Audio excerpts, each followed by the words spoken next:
Mungkin semua orang kalau cuma lihat sekilas tentang keluarga gue, oh broken home ya? Ya emang, ini malah udah bukan broken lagi cuy, tapi tercerai-berai. Cuma siapa sangka kalau orang tua gue tuh udah ada 6. Iya, lo nggak salah denger. Beneran, ada setengah lusin guys emak bapak gue. Setiap orang tua gue itu punya sebutan sendiri-sendiri, yaitu mama, ayah, papa, tante, bude, pak de. Nah, bingung kan lo? Jadi gini, mama ini orang tua yang emang tinggal sama gue dan ngerawat gue dari kecil. Dan papa adalah suami mama yang pertama.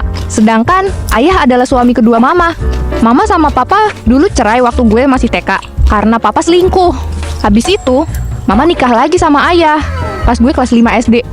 Nah, tante adalah istri papa yang baru, alias selingkuhannya. Tante ini nggak pernah gue anggap ibu, bahkan sampai sekarang.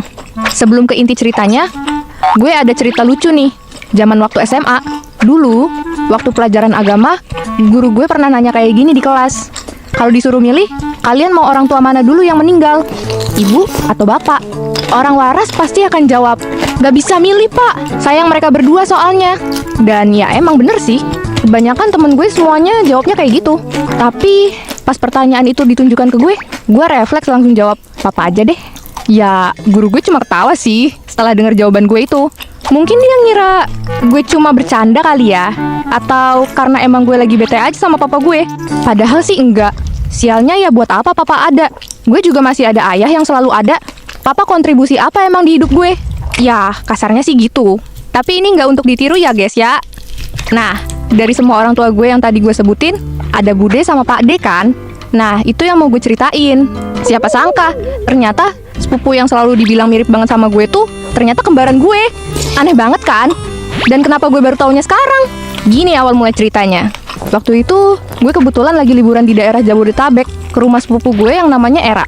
Kita dari dulu nih, emang deket banget guys. Jadi sering main bareng. Waktu itu, kita masih SMP. Cuma, gue sama dia beda angkatan. Karena dulu HP gue butut banget, sampai nggak bisa buka IG, jadi gue suka numpang kan di HP dia. Nah, pas mau login, dia nanya dong password IG gue apa. Gue kasih tau lah, kurang lebih gini. Passwordnya kota A0000. Pokoknya password IG gue tuh kombinasi kota lahir sama tahun lahir gue. Nah, si Era nih kaget banget. Terus dia ketawa dan bilang, apaan anjir kota A, bukannya lo lahir di kota B? Terus gue sautin, sejak kapan? Gue emang orang kota B, tapi gue lahir di kota A, anjir. Dia makin kaget dong. Hah? Berarti nggak cuma tanggal, bulan, dan tahun lahir yang sama? Kota juga? Seriusan nih? FYI, dulu emang sebelumnya kita udah sama-sama tahu tanggal lahir masing-masing. Dan waktu itu, kita cuma mikir lucu-lucuan aja, karena lahir di tanggal dan bulan yang sama. Tapi, setelah kita tahu kalau ternyata kita lahir di tanggal, bulan, tahun, dan bahkan kota yang sama, kita jadi ngerasa janggal. Kita sekolah beda angkatan, karena gue telat aja pas masuk SD. Makanya, dia ada di angkatan atas gue. Kejanggalan ini terus berlanjut, sampai gue pernah nemu chatan Mam Bude waktu itu. Isi chatannya tuh kurang lebih kayak gini. Mama nanyain ke Bude, si kembar lagi apa mbak? Terus Bude jawab, jangan bilang si kembar dong. Setelah mendapatkan penemuan baru ini, gue langsung ceritalah ke si Era. Kita makin bertanya-tanya, speechless juga. Kayak, kok bisa sih? Tanya nggak ya? Aneh banget sih ini. Sampai setiap lagi kumpul lebaran, kalau ada yang bilang kita mirip, gue sengaja aja ngomong sarkas kayak, duh, sepupuan tapi bisa mirip banget ya kita. Jangan-jangan kembar terpisah kali ya kita. Sambil sedikit bercanda, sikut-sikutan sama si Era. Terus mereka cuma respon kayak, ngomongnya bener ah, jangan gitu. Kita berdua pokoknya sama-sama greget banget, sampai berusaha nanya ke sepupu-sepupu lain. Siapa tahu mereka tahu sesuatu. Tapi katanya mereka juga nggak tahu apa-apa. Sampai akhirnya, waktu kita sama-sama SMA, gue sama Era ini janjian. Udah deh, Cak. Kayaknya mendingan kita tanya langsung aja ke mereka. Daripada penasaran gak jelas kayak gini. Nyari tahu sendiri juga kita clueless kan? Akhirnya, setelah berpikir panjang dan menyiapkan mental supaya kuat menghadapi kenyataan yang selama ini disembunyiin orang tua kita, gue sama Era janjian. Malam ini kita akan nanya ke orang tua masing-masing. Rasanya hari itu waktu lama banget jalannya. Dari pulang sekolah, gue udah mondar-mandir di ruang tamu. Latihan ngomong dan nanya ke nyokap gue, supaya beliau mau jelasin semuanya. Gue sampai sediain note kecil buat hafalan bejir. Tangan udah keringet dingin bukan main. Makin deket sama jam pulang kerja nyokap gue makin deg-degan. Sampai akhirnya, nyokap gue pun pulang. Gue pelan-pelan nyamperin nyokap gue dan bilang, Mah, aku pengen nanya sesuatu, tapi janji jangan marah ya. Tapi nyokap gue malah bilang, besok aja deh, mama lagi capek banget nih. Moodnya lagi jelek. Gue sempet diem sebentar. Kecewa dikit sih. Tapi daripada nanya sekarang, terus kena semprot kan. Jadi mending cari aman aja. Gue okein deh tuh omongan nyokap gue. Besoknya, si Era udah chat gue marah-marah. Tai lah. Gue benci banget, benci. Gue yang masih nggak tahu apa-apa ya bingung lah. Lu kenapa cuy? Tapi jarak waktu dia balasnya lama banget. Udah gitu, masih ngomel-ngomel mulu lagi. Gue kan jadi makin khawatir. Tapi akhirnya, dia ceritain semuanya.